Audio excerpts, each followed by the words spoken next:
Olá, tudo bem? Eu sou o pastor César Galante e esse é mais um vídeo do canal Verdade que Liberta. Estamos com um tema, estamos estudando o tema dízimos e ofertas e esse é o 6º vídeo, amém? Então, lembre-se disso, é o 6º vídeo dando continuidade no tema dízimos e ofertas. No vídeo anterior, no último vídeo gravado, nós estudamos sobre o livro de Malaquias, o último capítulo lá do capítulo 3, melhor dizendo, no livro de Malaquias, ok? E entendemos ali para quem que o livro de Malaquias foi escrito. Mas agora eu quero entrar numa outra esfera, ok? Falando ainda sobre dízimos e ofertas. Eu quero agora falar com você sobre, você que está me assistindo, sobre a questão da lei da graça, ok? Então, dentro do Velho Testamento, nós temos o Taná do Senhor. O que é o Taná do Senhor? É a lei de Deus. E essa lei de Deus, contendo aí entre mandamentos e preceitos, 613, ok? Nós temos aí 613 itens entre mandamentos e preceitos. Mandamentos positivos, mandamentos negativos e assim por diante, ok? Então assim, esse mandamento que Deus colocou para que o povo de Israel pudesse segui-lo, ok? Esse mandamento ele teve o quê? Ele teve, na verdade, um fim. E esse fim é a cruz do Calvário. Ok? É a cruz do Calvário esse fim. Certo? Eu vou explicar depois isso melhor para você lá na frente, para você não me interpretar de uma forma pejorativa quando eu falo do fim da lei. Ok? Mas vamos lá. E aí, no caso, eu gostaria que você agora abrisse o livro, mais uma vez, o livro de Levítico, no capítulo 27, ok? Que ali no livro de Levítico fala de um monte de lei. Ok? Fala da lei do sábado, fala da lei de saúde e assim por diante. Inclusive, fala da lei do dízimo. Levítico capítulo 27, no versículo 30, diz o quê? Também todas as dízimas do campo, da semente do campo, do fruto das árvores são do Senhor e são santas ao Senhor. Muito bem, aí vai falar sobre a questão do dízimo, sobre a questão de resgatar o dízimo, isso e aquilo. Mas eu quero que você se atente agora para o último versículo do último capítulo do livro de Levíticos.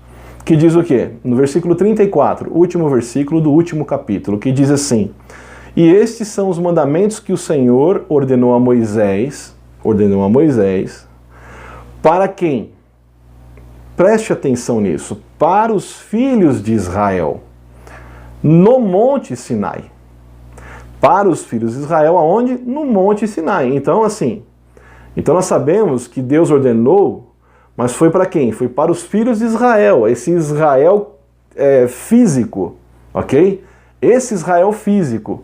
O Israel de Deus hoje, ou seja, aquele que Cristo conquistou na cruz do Calvário, fazendo-se maldição por nós, pagando o nosso preço pelo nosso pecado, melhor dizendo, essa Israel é Israel de cima, ou seja, Israel que é livre, aonde não há ordenanças no sentido obrigatório da palavra. Amém? E nós vamos entender isso. Então eu quero que você preste bem atenção nessa questão. E esses são os mandamentos que o Senhor ordenou a Moisés para os filhos de Israel no Monte Sinai.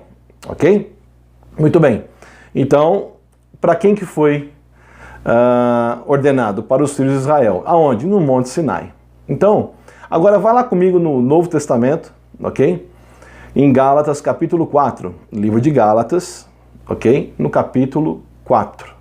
Que diz assim, a partir do versículo 21, a partir do verso 21 em diante, diz assim: Dizei-me aos que quereis estar debaixo da lei, não ouvis vós a lei? Paulo está aqui perguntando para algumas pessoas que ainda insistiam em obedecer alguns preceitos e mandamentos da lei. E aí Paulo aqui está meio revoltado, dizendo, bom, dizei-me então, os que quereis estar debaixo da lei, vocês não ouviram a lei? É isso que ele está dizendo aqui. Diz assim, porque está escrito que Abraão teve 2 filhos. Olha só. Um da escrava e outro da livre. Então aqui, nesse momento aqui, Paulo ele vai estar fazendo uma alusão e vai usar o quê? Um fato histórico que aconteceu lá na vida de Abraão, ok? Junto com os 2 filhos dele, Isaque e Ismael. Então diz assim, porque está escrito que Abraão teve 2 filhos, um da escrava e outro da livre. Todavia, o que era da escrava nasceu segundo a carne. Esse nascer segundo a carne aqui é que nasceu segundo a lei, ou seja, nasceu segundo a lei. Segundo a carne aqui é segundo a lei. ok? Mas o que era da livre, por promessa. E a promessa aqui simboliza o quê? A graça, querido. A graça do Senhor. Vamos continuar. O que se entende por alegoria, tá vendo? O que eu falei para você, tá fazendo uma alusão aqui, uma ilustração usando a história de Abraão com seus 2 filhos. Aqui ele diz, o que se entende por alegoria, porque estas são as 2 alianças. Querido, está muito claro isso aqui. Estas são as 2 alianças. A primeira aliança, qual que é? Uma do Monte Sinai. Uma aliança é do Monte Sinai. Acabamos de ler Levítico 27, 34. E esses são os mandamentos que o Senhor ordenou a Moisés para os filhos de Israel, aonde? No Monte Sinai. Você acabou de ler comigo aí. Ok? Então, primeiro, por alegoria, ele está dando um exemplo aqui. O primeiro filho, ok? Aqui, ó. O primeiro filho aqui, que são 2 alianças. A primeira aliança, melhor dizendo, é do Monte Sinai, gerando filhos o quê? Para a servidão, para a escravidão, que é Agar. Gerando filhos para a escravidão. Você entendeu o que eu estou falando? Gerando filhos para a escravidão. Meu irmão, presta atenção na palavra. Continua. Ora, esta Agar é Sinai, o monte na Arábia, que corresponde a Jerusalém que agora existe, pois é escrava com seus filhos. Ou seja, quem são escravos com seus filhos? A lei que escraviza todos aqueles que ainda continuam querendo estar debaixo da lei. É isso que está dizendo aqui. Querido, ou você está debaixo da graça, ou você está debaixo da lei. Não tem como você usar de subterfúgios da lei, impondo isso para a igreja, ok? E viver na graça. Não existe isso. A Bíblia não te dá respaldo para isso.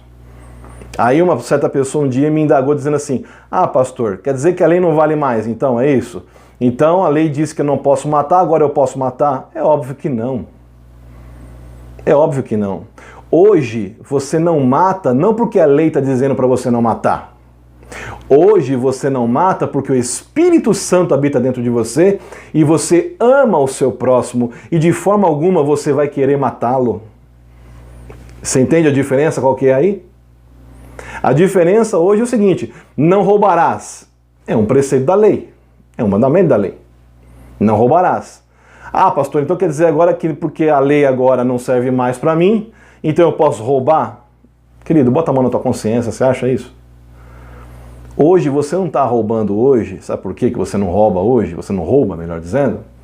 Não porque existe uma lei dizendo que você não pode roubar. Vamos falar do nosso país.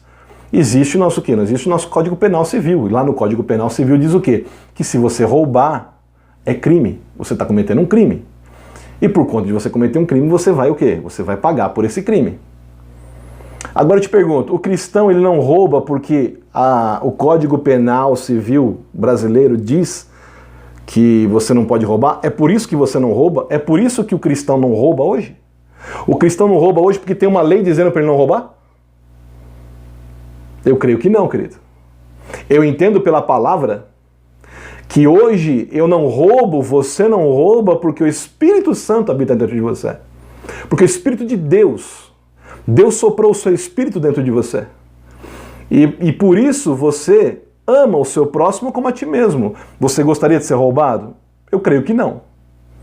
Da mesma forma, se você não gostaria de ser roubado, você também não vai roubar. Não é porque existe uma lei que diz para você que você não pode roubar. Não. É porque há um Espírito dentro de você dizendo o seguinte, filho, ame o seu próximo, porque eu te amei primeiro e morri na cruz do Calvário por você.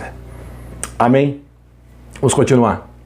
Diz assim, ora, esta Agar é Sinai, um monte na Arábia, que corresponde a Jerusalém, que agora existe, pois é escrava com seus filhos. Agora preste atenção, mas a Jerusalém que é de cima é livre. Que Jerusalém que é de cima? É a nova Jerusalém, a qual eu e você vamos morar, querido, quando seremos arrebatados. Quando nós formos arrebatados, nós vamos morar onde? Na nova Jerusalém. O que o Senhor Jesus falou?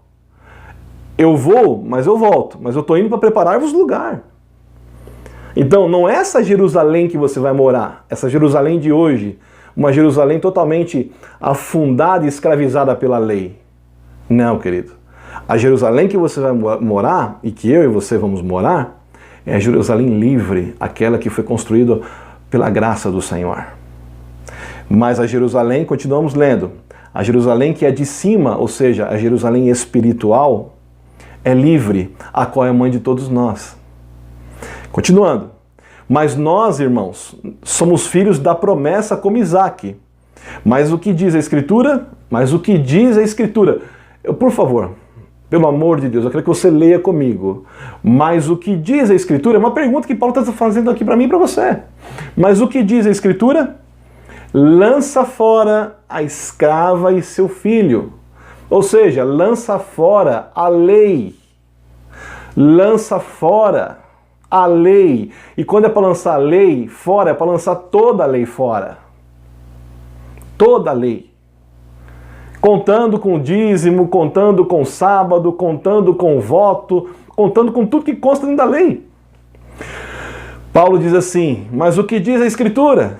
Lança fora a escrava e seu filho. Agora, olha o detalhe aqui, olha o recado para você, meu irmão.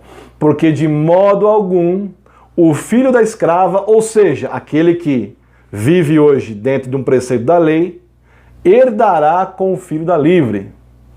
De maneira que, irmãos, somos filhos não da escrava, ou seja, não somos filhos da lei, mas sim da livre, ou seja, somos filhos da graça do Senhor, da Jerusalém que é de cima. Em nome de Jesus, meu querido, por favor, eu quero que você entenda isso. Você não é filho da escrava. Você não é filho da lei. Nós somos filhos da Jerusalém celestial.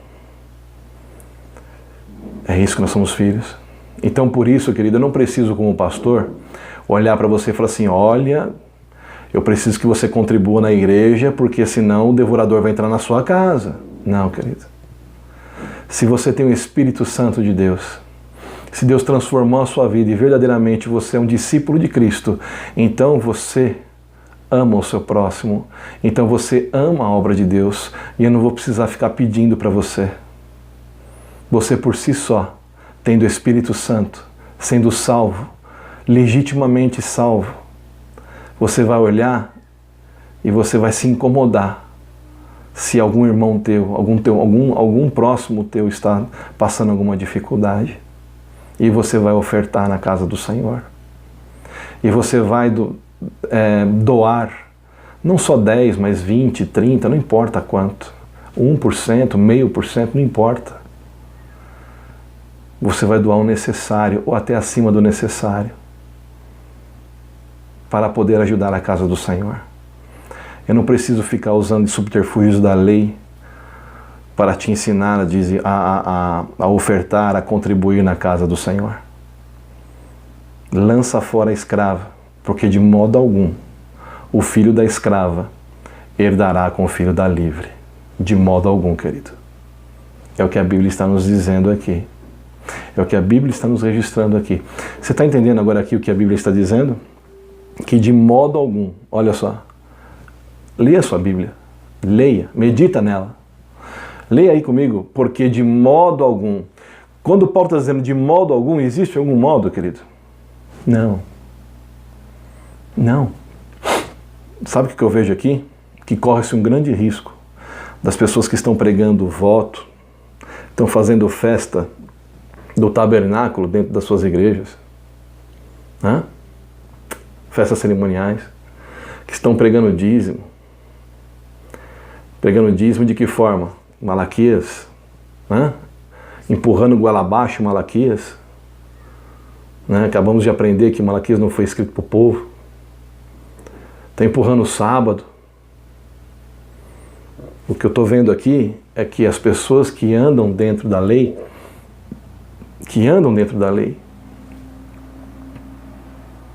que usam de subterfúgios da lei, não vão herdar com o filho da livre. Então eu quero que você aprenda uma coisa a partir de hoje. Ou você é filho da graça, do amor do Senhor, ou você é filho da lei. Querido, deixa eu dizer algo para você.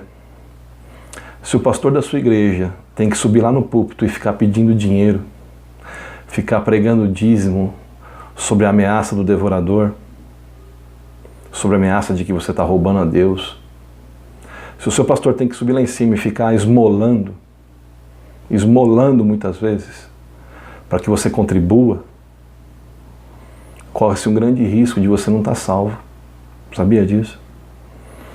Porque se eu sou do Senhor, se eu faço parte da igreja de Cristo, eu não preciso ser cobrado para que eu possa contribuir na casa do Senhor.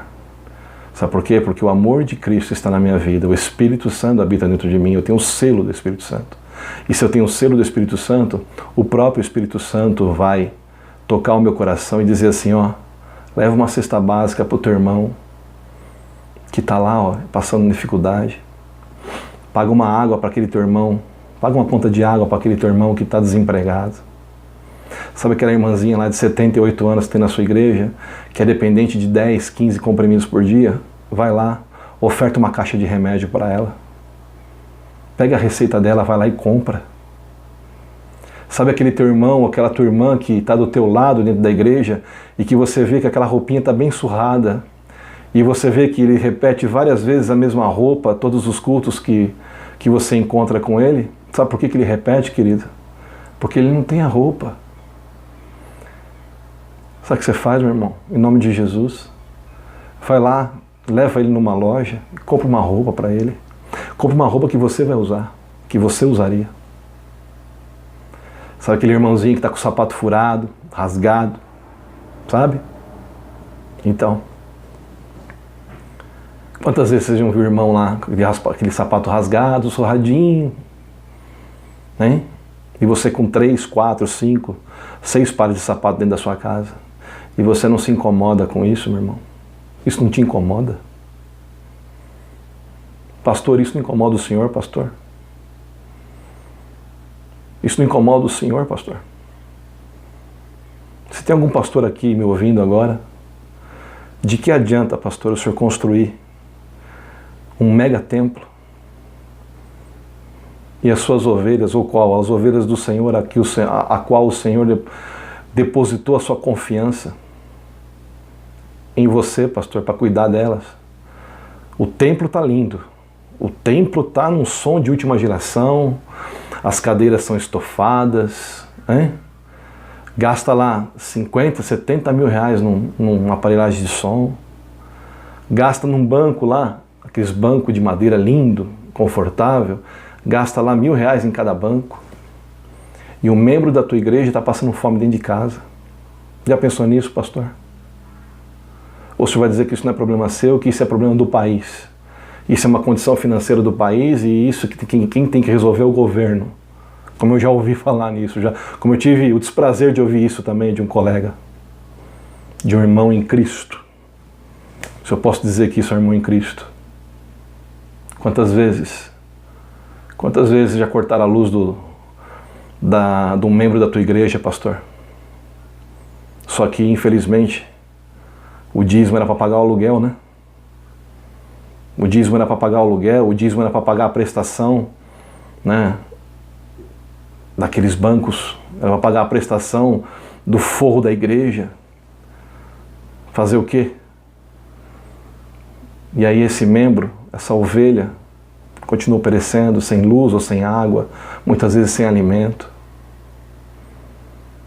Né? E agora, pastor? Agora eu digo para você, meu irmão, você que é membro de uma igreja, não se acomode, por favor, não se acomode.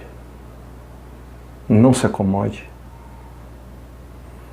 Você lembra daquela passagem, se não me engano está em Mateus 22, que diz assim, que o Senhor colocará as ovelhas à direita